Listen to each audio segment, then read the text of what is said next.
మనం ధ్యానించుకోబోయేటువంటి అంశం ఏమిటంటే కొని ఉంచుకోదగినది. ఏంటండి ఈరోజు మనం ధ్యానించుకునేటువంటి అంశం ఏంటండి? కొని ఉంచుకోదగినది. ముందుగా ఈ అవకాశం ఇచ్చినటువంటి తండ్రి అయిన దేవునికి క్రీస్తు వారి పక్షాన వందనాలు తెలియజేసుకుంటానండి.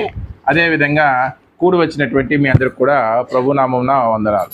ప్రభునందు ప్రియులారా, ఈరోజు మనం ధ్యానించుకోబోయేటువంటి అంశం ఏమిటంటే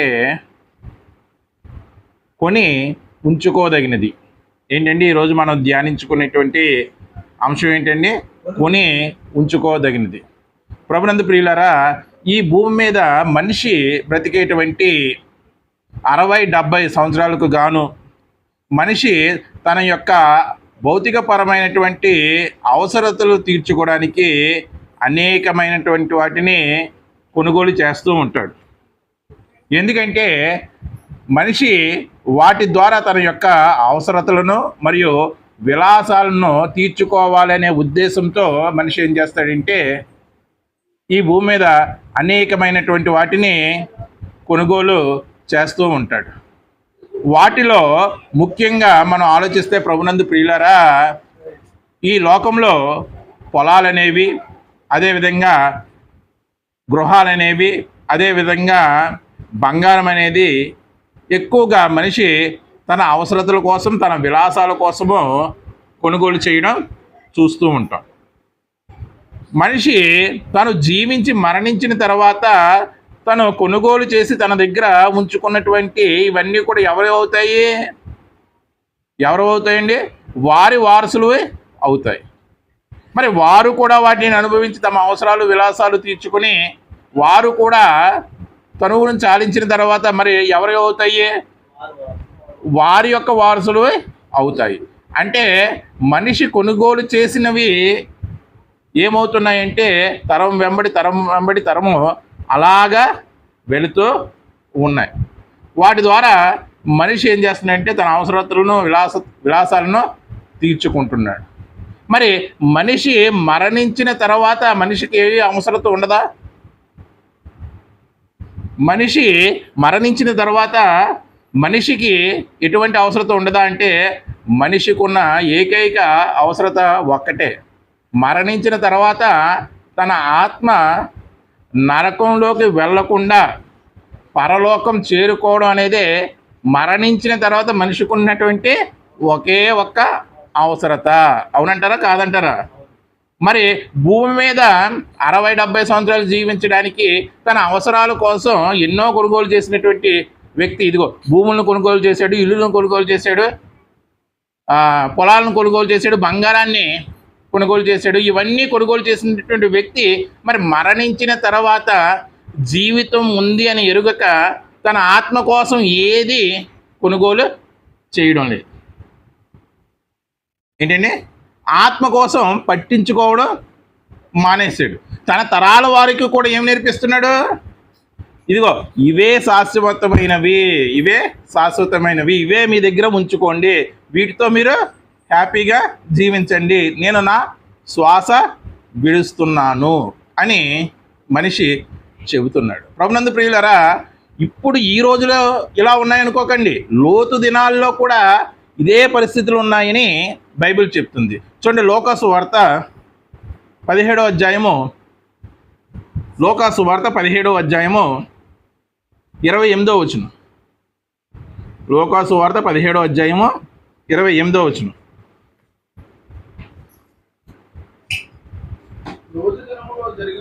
చూడండి, లోతు దినముల్లో జరిగినట్టు జరుగును. జనులు చూడండి ఏం చేస్తున్నారంటే తినుచు త్రాగుచు ఏం చేస్తున్నారండి? కొనుచు అమ్ముచు,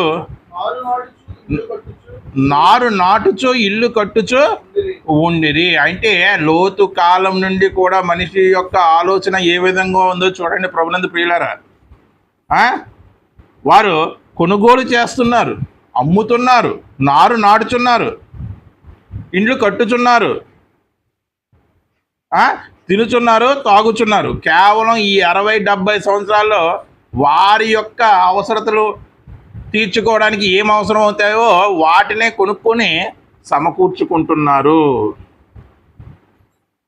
వాటినే కొనుక్కొని ఏం చేస్తున్నారు? సమకూర్చుకొనుచున్నారు. మరి ఇవన్నీ కూడా శాశ్వతం అనుకుని మనిషి భ్రమపడుతున్నాడు. ఏంటండి, ఏదైనా వస్తువు కొనేటప్పుడు వారంటీ అడుగుతూ ఉంటాం మనం, గ్యారంటీ వారంటీలు. వాడు ఏమంటాడు? ఇదిగో లైఫ్ లాంగ్ గ్యారంటీ అంటాడు. ఏంటండి, ఏమంటాడు? లైఫ్ లాంగ్ గ్యారంటీ అంటాడు. అంటే మన లైఫ్ ఎంత వరకు అని ఆడు భ్రమిస్తున్నాడు? ఒక 60 సంవత్సరాలు 70 సంవత్సరాలు ఉంటుంది అనుకుంటున్నాడు. కానీ మన లైఫ్ ఎక్కడి వరకు ఉంటుంది? అది శాశ్వతమైనది. మరి ఈ భూమి మీద దేనికైనా లైఫ్ లాంగ్ గ్యారెంటీ ఉందా? మరి లేని పక్షంలో మనం అది లైఫ్ లాంగ్ గ్యారెంటీ అని కానీ మనం వెంటనే ఇలాంటిదే నాకు కావాలి అని ఏం చేస్తున్నాం? కొనుక్కుంటున్నాం. ఈ భూమి మీద అసలుకే భూమికే గ్యారంటీ లేదు. భూమి మీద మనిషికి కాదు, భూమికే లైఫ్ లాంగ్ గ్యారంటీ లేదు. ప్రభునందు ప్రియులారా, పేతురు రాసినటువంటి 2వ పత్రిక 3వ అధ్యాయం 10వ వచనం. పేతురు రాసినటువంటి 2వ పత్రిక 3వ అధ్యాయం 10వ వచనం. అయితే ప్రభువు దినము దొంగ వచ్చినట్లు ఉండెను. అయితే ఆ దినమున ఆకాశములు మహాధ్వనితో, చూడండి, ఆ దినమున ఆకాశములు మహాధ్వనితో గతించిపోవును. పంచభూతములు అంటే ఏంటండి? నీరు, నింగి, నేల, నిప్పు, గాలి. ఇవి పంచభూతాలు. ఈ పంచభూతాలు మిక్కటమైనటువంటి వేండ్రముతో లయమైపోవును. భూమియు దాని మీదనున్న, చూడండి, భూమి దాని మీద ఉన్నటువంటి కృత్యములు ఏమవుతాయి? కాలిపోవును. అంటే నువ్వు సంపాదించి పెట్టి నీ వారసులు అనుభవిస్తారని నువ్వు వారికి వారసత్వంగా అందించిన ప్రతిదీ కూడా ఏమవుతుంది? ప్రభు దినాన్న భూమి దాని మీద ఉన్నటువంటి సమస్త కృత్యములు కాలిపోతున్నాయంటే అవి కూడా ఏమవుతాయి? కాలిపోతాయి.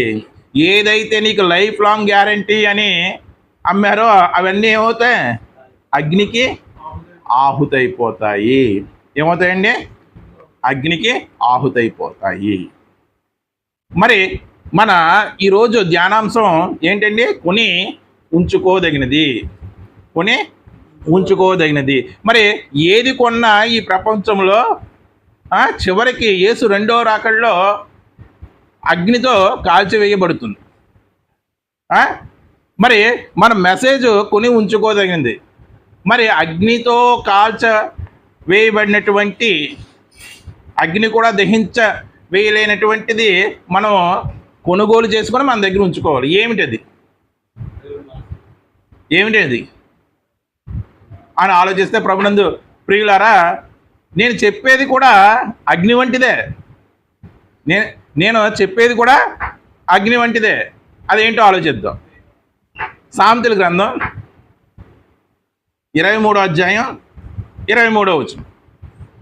మరి అగ్ని కాల్చగలదా? నేను చెప్పేది కూడా నేను కొనుగోలు చెయ్యాలి అనే వస్తువు కూడా అగ్ని లాంటిదే. మరి అగ్ని కాల్చలేదు కాబట్టి అదేంటో మనం ఒకసారి గమనిద్దాం. సత్యమును అమ్మివేయక, చూడండి, సత్యమును అమ్మివేయక దానిని కొని ఉంచుకొనుము. సత్యం అగ్ని వంటిదండి. ఎలా అగ్ని వంటిది? లోకులు చెప్పారండి ఒక లోకోక్తి, నిజము నిప్పు అంటే ఏంటి? అగ్నే కదా. నిజం ఎలాంటిది? నిప్పు వంటిది. దాన్ని ఎవ్వరు కూడా ఒడిలో దాచుకోవాలన్నా, ఎక్కడ దాచుకోవాలన్నా సరే వాడు కాలిపోతాడు తప్ప ఆ సత్యం ఎప్పటికప్పుడు ఏమవుతూ ఉంటుందండి? బహిర్గతం అవుతూ ఉంటుంది, బట్టబయలు అవుతూ ఉంటుంది. ప్రభునందు ప్రియులారా, మరి దేవుడు ఏం కొనుక్కోమంటున్నాడు? సత్యమును అమ్మివేయక దానిని కొని ఉంచుకొనుము. ఎక్కడ అమ్ముతారండి? ఎక్కడ అమ్ముతారు? మరి దేవుడు చెప్పాడంటే మరి ప్రపంచ కుబేరులందరూ కూడా క్యూ కట్టేస్తారు కొనుంచుకోవడానికి. మరి ఎక్కడ అమ్ముతారు? అది మనం గ్రహించవలసినటువంటి వారమై ఉన్నాం. మరి ఏది సత్యం ఈ లోకంలో అని ఆలోచిస్తే ప్రభునందు ప్రియులారా, యోహాను సువార్త 14వ అధ్యాయం 6వ వచనం. యోహాను సువార్త 14వ అధ్యాయం 6వ వచనం.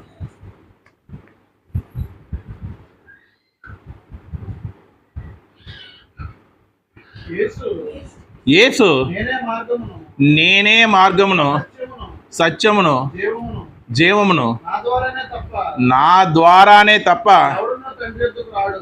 ఎవడను తండ్రి వద్దకు రాడు. చాలండి.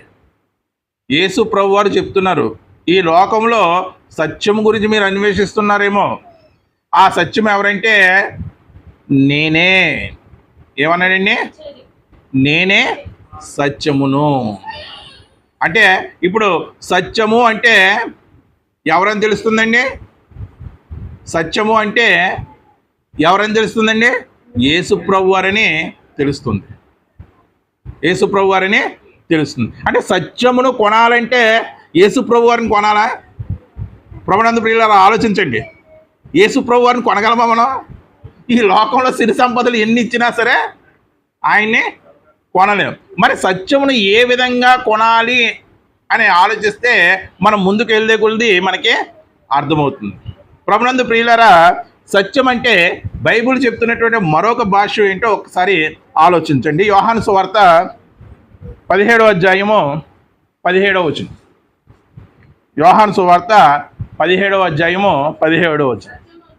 సత్యమందు వానిని ప్రతిష్ఠ చేయుము, నీ వాక్యమే సత్యము. మొదటిగా సత్యం అంటే క్రీస్తు వారని తెలుసుకున్నాము. రెండవదిగా సత్యం అంటే ఇదిగో దేవుని వాక్యమే సత్యమని తెలుసుకున్నాం. మరి దేవుని వాక్యం ఎవరు? దేవుని వాక్యం ఎవరు? యోహాను సువార్త 1వ అధ్యాయం 1వ వచనం. యోహాను సువార్త 1వ అధ్యాయం. ఆది యందు వాక్యం ఉండెను, వాక్యము దేవుడి యొద్ద ఉండెను, వాక్యము దేవుడై ఉండెను. ఆయన దేవుడు కాకుండా పోలేదండి. వాక్యము దేవుడై ఉండెను. ఆయన చాలండి. ఆయన ఆది యందు దేవుడి యొద్ద ఉండెను అంటే మనకి ఏమర్థం అవుతుంది?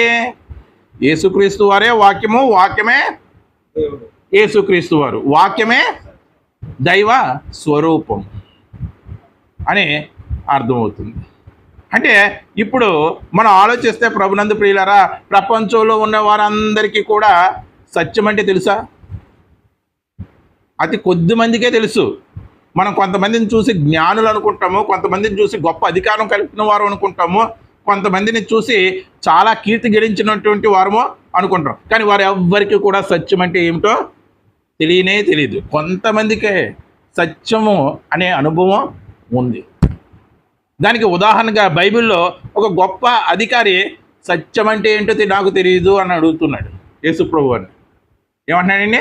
సత్యం అంటే ఏమిటో నాకు తెలియదు అంటున్నాడు. ఆ సందర్భాన్ని ఒకసారి చూద్దాం. చూడండి, యోహాను సువార్త 8వ అధ్యాయం, యోహాను సువార్త 8వ అధ్యాయం 37వ వచనం. యోహాను సువార్త 8వ అధ్యాయం 37వ వచనం.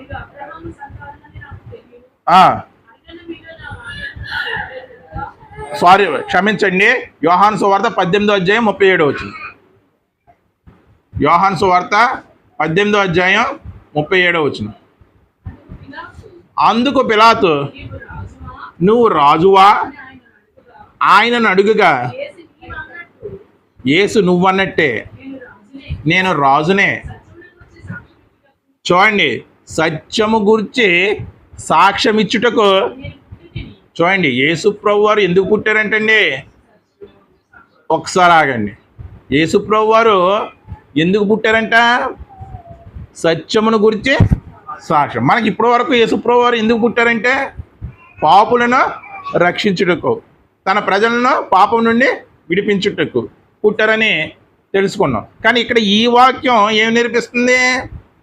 వాటితో పాటు ఇదిగో సత్యము గురించి సాక్ష్యం ఇచ్చుటకు నేను పుట్టానని యేసు ప్రభు వారే స్వయంగా అంటున్నారు. అంటే ఈ లోకంలో సత్యానికి సాక్ష్యం అవసరమండి. న్యాయస్థానాల్లో గమనించండి, అది సత్యమే, కానీ ఆ సత్యానికి ఏమి ఉండాలి ఖచ్చితంగా? ఎందుకు? రుజువు పరచబడ్డానికి. సాక్ష్యం లేకపోతే న్యాయస్థానం నమ్ముతుందా? నమ్మదు. ఎందుకు నమ్మదంటే ఈ లోకంతో సత్యంతో పాటు పెనవేసుకుపోయినది ఇంకోటి ఉంది. ఏమిటది? అసత్యము. ఇది అసత్యం పేటరేగిపోతున్నటువంటి కాలం కాబట్టి సత్యానికి కూడా ఏం కావాలి? ఖచ్చితంగా సాక్ష్యం అవసరము. అటువంటి సత్యానికి సాక్ష్యంగా ఉండటానికి యేసుప్రభు వారు పుట్టారంట. అంటే మనకు అర్థమవుతుందా ప్రభునందు ప్రియులారా? ఆయన గురించి ఆయనే సాక్ష్యం చెప్పుకోవడానికి ఆయన జన్మించారు. అర్థమైందండి? ఆయనే సత్యము, నేనే సత్యం అన్నాడు కదా. ఇదిగో సత్యమును గురించి సాక్ష్యం ఇవ్వటకు నేను పుట్టి తిని అన్నాడు. అంటే ఆయన గురించి ఆయన సాక్ష్యం ఇచ్చుకుంటూ ఆయన జన్మించారు. అంటే మన గురించి మనం సాక్ష్యం ఇచ్చుకోవడానికి మనం జన్మించామా? కానీ యేసుక్రీస్తు వారి యొక్క జననం ఎంత గొప్పదో చూడండి. ఆయన గురించి ఆయన సాక్ష్యం ఇచ్చుకుంటూ ఆయన జన్మించారు. చదవండి. ఇందు నిమిత్తమే ఈ లోకమునకు వచ్చి తిని సత్య సంబంధమైన ప్రతి వాడును నా మాట వినునను. అందుకు పిలాతు ఏంటి? ఒక రాజ్యానికి ఒక అధికారి. ఎవరో? పొంతి పిలాతు. ఒక రాజ్యానికి ఒక అధికారి. యేసుప్రభు వారు ఇదిగో సత్యమును గురించి నేను సాక్ష్యం ఇవ్వడానికి వచ్చాను అని చెప్తే సత్యం అంటే ఏమిటి అని అడుగుతున్నాడు. ఏమడుగుతున్నాడండి? మళ్ళీ చదవండి ఒకసారి. అందుకు పిలాతు సత్యమనగా ఏమిటి అని ఆయనతో చెప్పిన. అతడు ఈ మాట చెప్పి చాలండి. చూడండి, అర్థమైందా పిలాతుకి? ఈ లోకాధికారికి అర్థమైందండి సత్యం అంటే ఏమిటో? అర్థం కాలేదు. యేసుక్రీస్తు వారంటే ఏంటో ఆయనకి అర్థమైందా? అర్థం కాలేదు. అంటే సత్యం అంటే మనం ఏమనుకుంటామంటే అందరికీ తెలిసిందే సత్యం అనుకుంటాం. కానీ సత్యమును గురించి అనుభవపూర్వకమైనటువంటి జ్ఞానం ఈ లోకంలో చాలామందికి లేదు. వాడు సామంతుడైనా, వాడు గొప్ప అధికారైనా, గొప్ప విజ్ఞుడైనా, గొప్ప కీర్తి ప్రతిష్టలు కలిగిన వాడైనా, ఎవరికైనా సరే సత్యమును గురించినటువంటి అనుభవ జ్ఞానం చాలా తక్కువ మందికే ఉంది. చాలా తక్కువ మందికే ఉంది. ఇదిగో ఒక పొంతె పిలాతు మనకు ఒక ఉదాహరణగా ఉన్నాడు. అంటే ఇప్పటి వరకు ఈ లోకంలో సత్యం అంటే ఏమిటో మనం చూసాం. మరి సత్యమును కొని ఉంచుకొనుడి అంటున్నారు వాక్యంలో. సత్యమును కొని సత్యమును అమ్మివేయక కొని ఉంచుకొనుడి అంటారు. మరి సత్యమును ఏ విధంగా కొనుగోలు చేస్తాం? ఏ విధంగా సత్యాన్ని మనం కొనుగోలు చేస్తాం? ఏ విధంగా సత్యాన్ని కొంటాం అని ఆలోచిస్తే ప్రభునందు ప్రియులారా, ఏదైనా ఒక వస్తువు మనం కొనాలి అంటే ఏమిటి? ఏదైనా ఒక వస్తువును మనం కొనాలంటే మనం ఏం చేస్తామండి? ముందుగా ఆ వస్తువు యొక్క గుణగణాలని పరిశీలిస్తాం. ఏం చేస్తామండి? ఆ వస్తువు యొక్క గుణగణాలని పరిశీలిస్తాం. గుణగణాలని పరిశీలించకుండా ఏ వస్తువు అన్నా కొనేస్తామండి? ఆ వస్తువు యొక్క స్వభావము ఏమిటో తెలియకుండా ఏ వస్తువునన్నా కొనేస్తామా? కొనం. బాగా ఒక పరిశీలనకు వచ్చిన తర్వాతే మనం కొంటాం. 1 కేజీ బెండకాయలు కొనాలంటేనే మనం వాటిలో పుచ్చుందా సచ్చుందా అని 1-2 సార్లు ఆలోచించి కొంటాం. మరి సత్యాన్ని కొనాలంటే దాని యొక్క స్వభావం మనకు తెలిసి ఉండాలా లేదా? మరి సత్యం యొక్క స్వభావం ఏంటి? సత్యం యొక్క స్వభావం ఏమిటి అని బైబిల్ నందు ఆలోచిస్తే ప్రభునందు ప్రియులారా, ప్రసంగి గ్రంథం 7వ అధ్యాయము 24వ వచనం.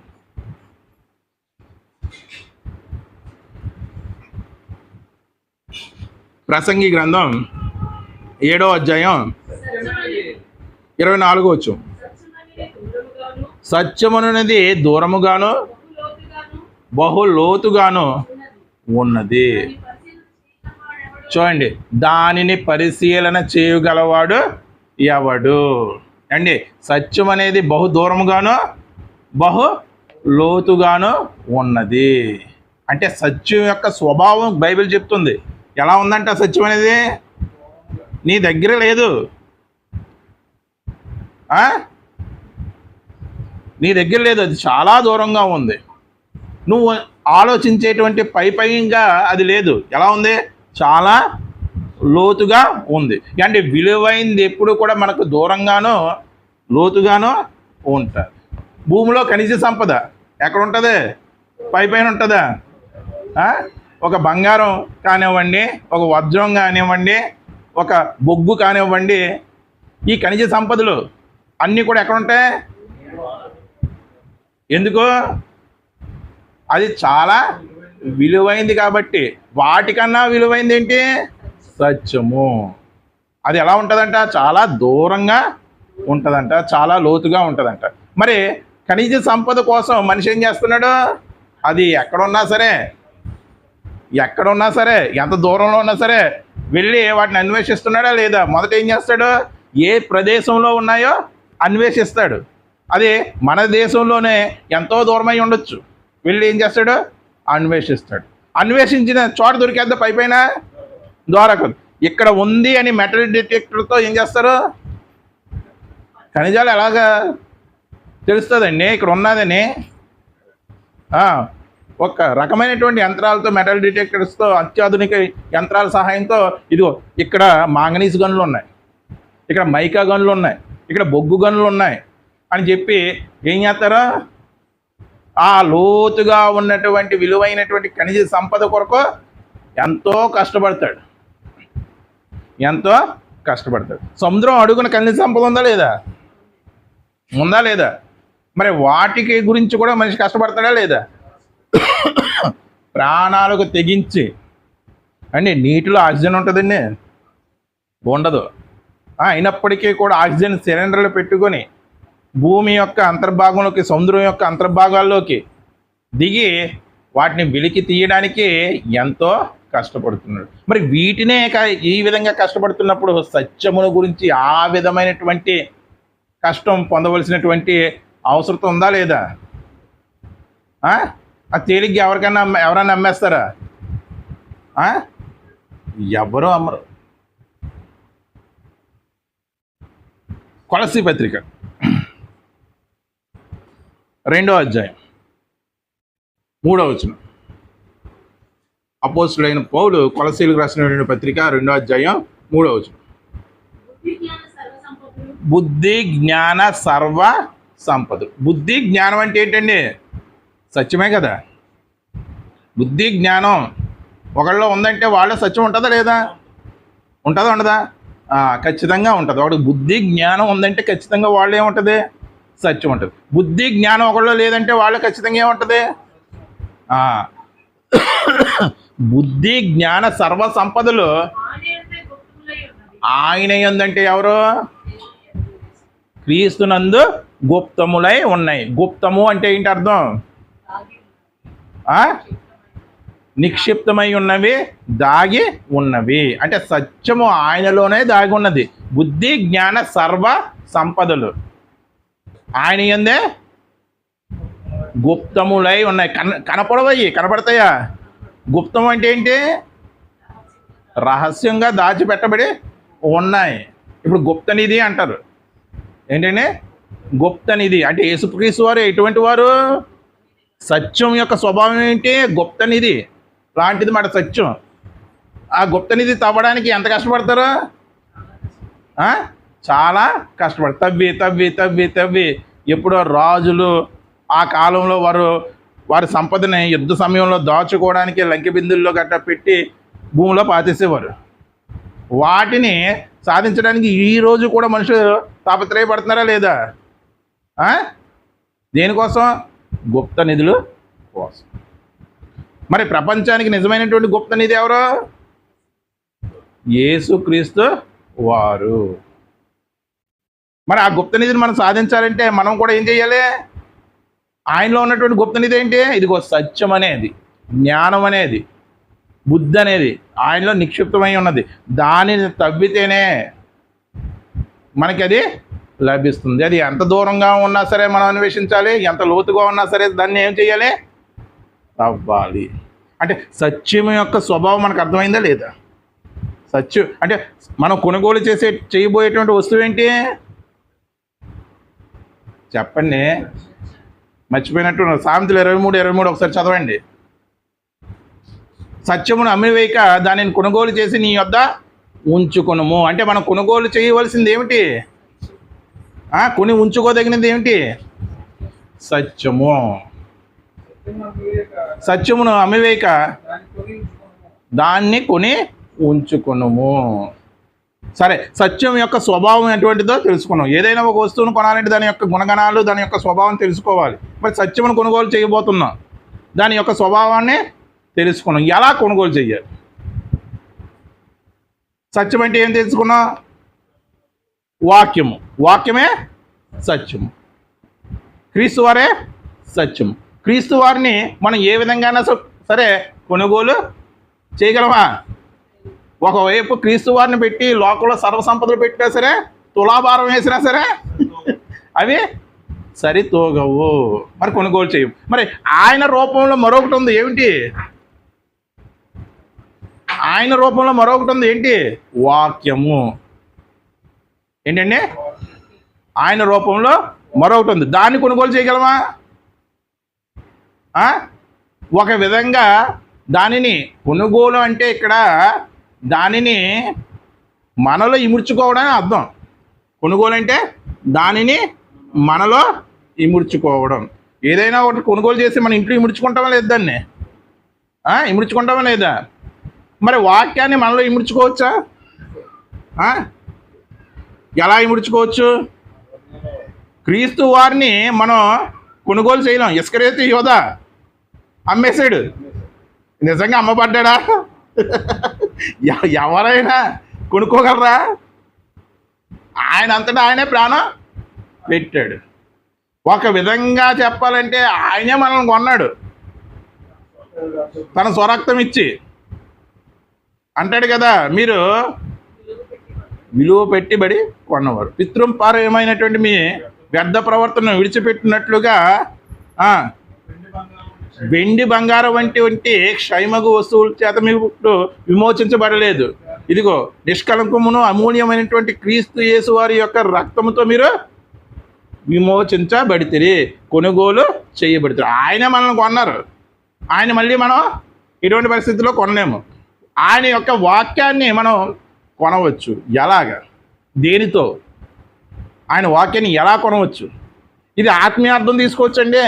తీసుకోవాలంటే మళ్ళీ వాక్యాన్ని కొనవచ్చు అంటే డబ్బు ఇచ్చి కొనేయచ్చు అని నేను చెప్పడం లేదు. దీన్ని ఆత్మీయ అర్థం గ్రహించండి. ఎలా కొనుగోలు చేయగలం, ఎలా ఇముడ్చుకోగలం వాక్యాన్ని, మనం దేనితో కొనుగోలు చేయగలం?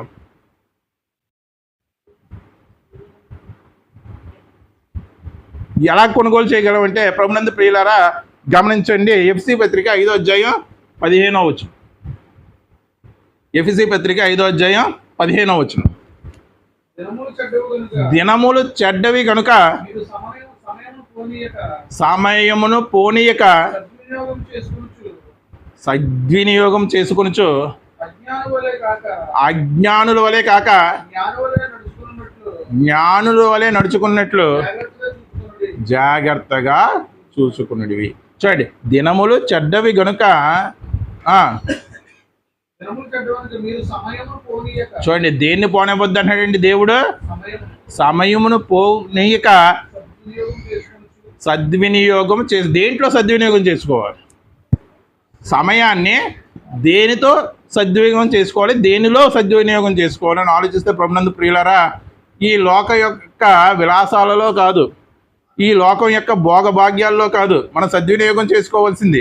దేవుడు 24 గంటలు ఇచ్చాడంటే, దేవుడు ఇచ్చినటువంటి సమయాన్ని ఏ విధంగా సద్వినియోగం చేసుకోవాలంటే, దేవునితో గడపడానికి, దేవునితో మాట్లాడడానికి, దేవుడు మాట ఏమిటో వినడానికి మనం సమయాన్ని ఏం చేయాలి? సద్వినియోగం చేసుకోవాలి. సద్వినియోగం చేసుకోవాలి అంటే దేని యందు మన యొక్క సమయం సద్వినియోగం చేసుకోవాలంటే, వాక్యము ధ్యానించడంలో మన యొక్క సమయాన్ని సద్వినియోగం చేసుకోవాలి. తద్వారా నువ్వు సత్యమును ఏం చేస్తావంటే కొంటావు. సత్యమును కొంటావు. ఎంత డబ్బు ఇచ్చి కొంటావు? ఈ లోకంలో డబ్బు కన్నా విలువైంది మరొకటి ఉంది. ఏంటి చెప్పాలండి? ఈ లోకంలో డబ్బు కన్నా విలువైంది మరొకటి ఉంది. ఏమిటది? ఆ సమయం. ఆ సమయాన్ని ఇచ్చి నువ్వు సత్యాన్ని కొనుక్కోవాలి. అర్థమైందండి? సత్యాన్ని దేంతో కొంటావు? ఈ లోకంలో అతి విలువైనటువంటి సంపద ఏదైనా ఉందంటే సమయం. ఒక్కసారి బాల్యంలోకి వెళ్ళిపోతే బాగుండు. నేను చేసిన తప్పులన్నీ కూడా సరి చేసుకుని వచ్చేసి నా జీవితాన్ని ఒక లెవెల్లో ఉంచుకుందును అనుకుంటావా లేదా? అనుకుంటావు. అది నీకు రాదు. నీకే కాదు, చక్రవర్తులకి సామంతులకి లోకంలో ఏ అధికారికి కూడా రాదు. ఎందుకు? డబ్బు వస్తుంది. ఏంటి? డబ్బు వస్తుంది. ఏ దశలో అన్నా వస్తుంది. నువ్వు చిన్నవాడిగా ఉన్నప్పుడు వస్తుంది, బాల్యంలో ఉన్నప్పుడు వస్తుంది, యవ్వనుగా ఉన్నప్పుడు వస్తుంది, ముసలివాడిగా ఉన్నప్పుడు కూడా వస్తుంది. కానీ సమయం మాత్రం రాదు. అంటే ఈ ప్రపంచంలో అతి విలువైంది ఏంటి? సమయం. అంటే ఇప్పుడు సత్యాన్ని దేనితో కొనుగోలు చేయాలి? సమయంతో కొనుగోలు చేయాలి. ఎందుకంటే ఈ లోకంలో దేవుడు మనకిచ్చిన విలువైనటువంటి వాటిలో అత్యంత విలువైనది ఏంటంటే సమయమే. అర్థమైందండి? సత్యమును అమ్మివేయక దాన్ని కొనుక్కొని నీ వద్ద ఉంచుకొనుము. అంటే ఇప్పుడు మనం సత్యాన్ని కొనుగోలు చేయగలుగుతున్నామా? అతి విలువైన దాన్ని ఈ లోకానికే వాడేస్తున్నాం. ప్రాముఖ్యంగా సెల్ ఫోన్కి వాడేస్తున్నాం. అతి విలువైంది ఏంటి? దేనికి వాడేస్తున్నాం? మరి ఎప్పుడంటే వాక్యాన్ని ఆ లోతుని, ఆ వాక్యం యొక్క లోతుని ఎప్పుడు తవ్వి తెలుసుకుంటారు?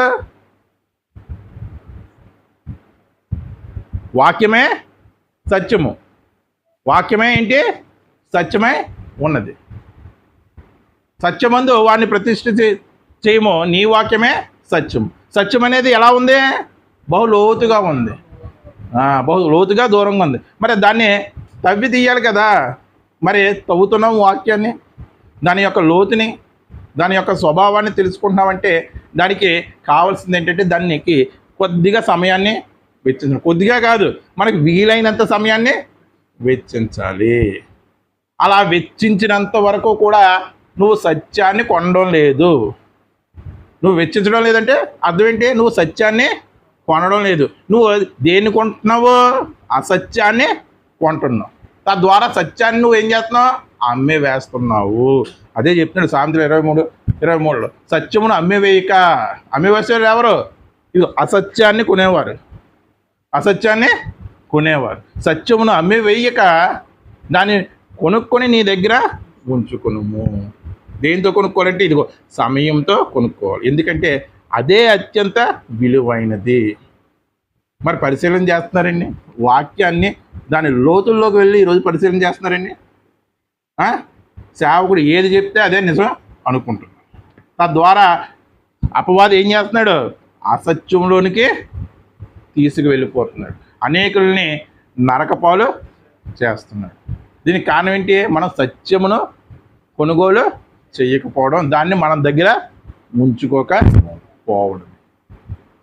అంటే మనిషికి కొనుక్కొని మనిషి కొనుక్కొని తన దగ్గర ఉంచుకోవాల్సింది ఏంటి? వెండి బంగారాల, భూముల, ఇల్లుల? ఏం కొనుక్కోవాలి? సత్యమును కొనుక్కొని దానిని మన యొద్ద ఉంచుకోవాలి. అప్పుడే నీ ఆత్మ నరకపాలు కాకుండా రక్షించబడుతుంది. చివరిగా ఒక వచనం చూసి ముగించుకుందాం. యోహాను సువార్త 8వ అధ్యాయం 31-32 వచనం. యోహాను సువార్త 8వ అధ్యాయం 31-32 వచనం. కాబట్టి యేసు తనను నమ్మిన యూదులతో మీరు నా వాక్యముందు నిలిచిన వారైతే, చూడండి, నిజముగా నాకు శిష్యులై ఉండి, చూడండి, సత్యాన్ని ఏం చేయాలంట? గ్రహించాలి. ఇదిగో మీరు ఏమంటున్నాడండి యేసు ప్రభు వారు? మళ్ళీ చదవండి ఒకసారి. కాబట్టి యేసు తనను నమ్మిన యూదులతో మీరు నా వాక్యమందు నిలిచిన వారైతే ఇదిగో నా వాక్యమందు నిలిచిన వారైతే నిజముగా శిష్యులై ఉండి చూడండి, వాక్యమందు నిలిచిన వాడే ఎవరో యేసుక్రీస్తుకి శిష్యుడు. సత్యమును గ్రహించరు. అంటే నన్ను గ్రహిస్తారు, నన్ను గ్రహించి ఉందురు. యూదులు గ్రహించారా? గ్రహించలేదు. అప్పుడు సత్యము మిమ్మల్ని స్వతంత్రులుగా చేయమని చెప్పగా దేని నుండి స్వతంత్రులుగా చేస్తుంది సత్యం?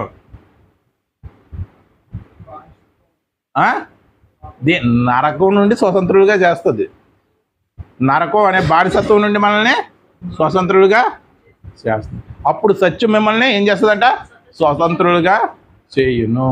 అంటే మనల్ని నరకం నుండి విడిపించి స్వతంత్రులుగా చేయగలిగేటువంటి శక్తి ఎవరు దేనికి ఉందంటే ఒక సత్యానికే, సత్య రూపమైనటువంటి వాక్యానికి, వాక్య రూపమైనటువంటి యేసుక్రీస్తు వారికే.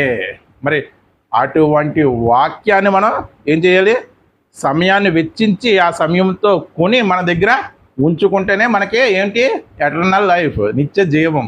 లేకపోతే లేదు. అందుకే సత్యమును కొని నీ యొద్ద ఉంచుకునుము అన్నాడు. ఈ వాక్యం విన్నటువంటి మనమందరం కూడా ఈరోజు నుంచి ఏం కొనుగోలు చేద్దాం? అలాగని మనం కొనుక్కోవాల్సింది కొనుక్కోకూడదని నేను అంటలేదు. దానికన్నా మరి ముఖ్యమైనది ఏంటంటే సత్యం. ఎందుకంటే అది మనల్ని నరకం నుండి స్వతంత్రులుగా చేస్తుంది. కాబట్టి దాన్ని ముందు కొనుక్కోవాలి, తర్వాత మిగతావి. కాబట్టి అటువంటి సత్యాన్ని సమయాన్ని వెచ్చించి మనలో ఇముడ్చుకునేటువంటి ప్రయత్నం ఈ రోజు నుంచి మనం చేద్దాం. ఈ ప్రయత్నంలో దేవుడు తన సహాయ సహకారాలు మన అందరికీ అందించాలని కోరుకుంటూ ముగిస్తున్నాను. ప్రార్థన చేసుకోండి.